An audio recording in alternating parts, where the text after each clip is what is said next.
right, let's talk about Christian Pulisic, the big boys now, because it's been a tough week for him. It continued. Milan knocked out of the Champions League. Then they lost to Torino in this game. Pulisic had a chance to change that, but he missed a penalty for the first time ever there in his club career, missing from the spot, so much so that he was compelled to issue an apology on social media. And Christian Pulisic is not a man of many words on social media, but that just goes to tell you the pressure that he must be feeling after this week for Milan. So calm or alarm, Herc.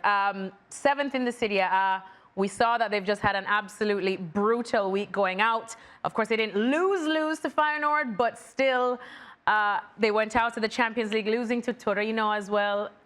What's going on there? Yeah, I would say alarm for Milan and for Pulisic and for Santi Gimenez and what they're going through in Milan right now. I mean, this goes beyond the Champions League exit. If you want to go to how they got to where they were versus Feyenoord, the final match day, Dynamo Zagreb, which you would assume should be an easy game for them, they end up losing that game. Yunus Musa gets red carded.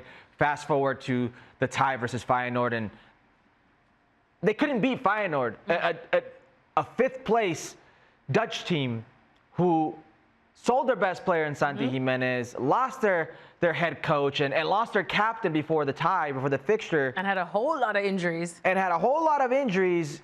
And you couldn't beat them in 2 games, not just one. And you played so bad, and you were very fortunate that it was only 1-0 in the opening game.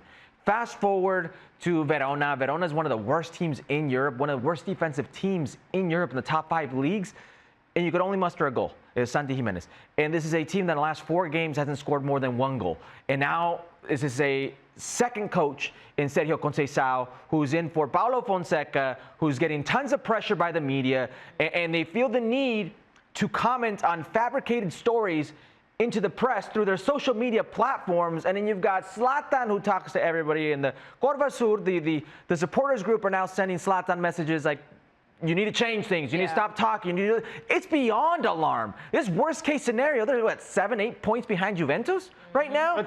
This is one of the worst moments that I've seen, and trust me, there have been some bad Milan moments. Oh yeah. But since Christian Pulisic is there, now you can add into that boat Santi Gimenez. How will this affect him as well? It's alarm for Milan. They're 8 points behind final Champions League spot. Yeah. Right now, that's not their goal. Right now, their goal is just make it to Europe, whether it is Conference League or Europa League. That's the goal right now. Because the team, it's not like they're just not playing well right now. They haven't played well for a while. They went through changing the managers. They went through a very heavy January transfer market. And the players that they brought in, Kyle Walker on loan, Joao Felix on loan, big investment on Santi Gimenez, investment more for the midterm or the future. Nobody was expecting Santi Gimenez to be the capo cannonieri in the next 3 months. But here's the most alarming part. If you take a look at their schedule, what's coming up, trying to find for those European spots, they still have to play Lazio, Napoli, Fiore, Udinese, Atalanta, Roma. They got to play Bologna next, and it's direct competition. It's not going to be easy. So yes, Champions League is the goal, but right now that seems like a very unrealistic goal. So it is alarming because it doesn't look like Sergio Conceição has gotten his message to the players. They're still sometimes, at some points of the games, very flat. Very, very unflat. They have really good players, Rangers, even Pulisic, that I don't know why. Maybe Sergio Conceição, they came out and said they don't have issues, right? But maybe they do, because this is a very different Christian Pulisic from 2 months ago. Yeah, and when he was asked why Christian Pulisic doesn't play 90 minutes, he said he doesn't have the legs right now. And then the very next game, he plays 90 minutes, and it happened to be not so great 90 minutes. And then it's Christian Pulisic missing his first career penalty kick. So penalty kicks are all mental. The shooter has all the advantage in the world. It's on you to score. The goalkeeper, and Savic did a very good job here of blocking it. He misses, but it's a very good save. If you're mentally in tune, you put it in every single time. Christian Pulisic has proven to be mentally in tune. There's just something about this Milan team, something about Sergio Conceição right now and the way he wants to structure that front four, which is evident to everybody that won't work. Joao Felix, the 10th spot, doesn't look like it's a good fit. Christian Pulisic being forced to play out wide on the right. Rafa Leao, who on the left looks frustrating every time you see him, comes out at halftime. You got to assume, as Mao said, there are some personality issues at clash there. And then the injuries now. You still haven't, gotten back Loftus-Cheek. Now Kyle Walker's on the mend. It just seems to be going from bad to worse for Milan.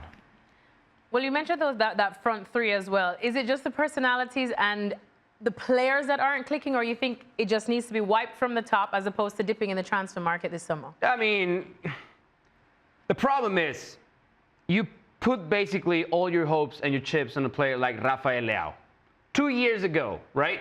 We had a breakthrough season. He was one of the most looked after players in the market. And AC Milan, instead of cashing out and selling them, shipping into another team, they extend his contract. It makes a lot of money, but that's a big commitment. And they haven't seen their investment with good returns, because Rafael Leao, as talented as he is, he's very inconsistent, extremely inconsistent. So right now, when you decide, the way we're going to face this last part of the season is with Rafael Leao, Pulisic that cannot give me, according to the manager, 90 minutes, Joao Felix, who has been average for the past 5 years, and then a number 9 like Santi Jimenez, who's getting his feet wet for the first time in that level of far from a competition. finished product. Yeah. It's tough. Yeah. It doesn't matter. It doesn't matter if the manager is Pep Guardiola, Jose Mourinho, Claudio Ranieri, or Sergio Conceição. You gotta develop chemistry, and that's just not gonna happen with a few games in hand.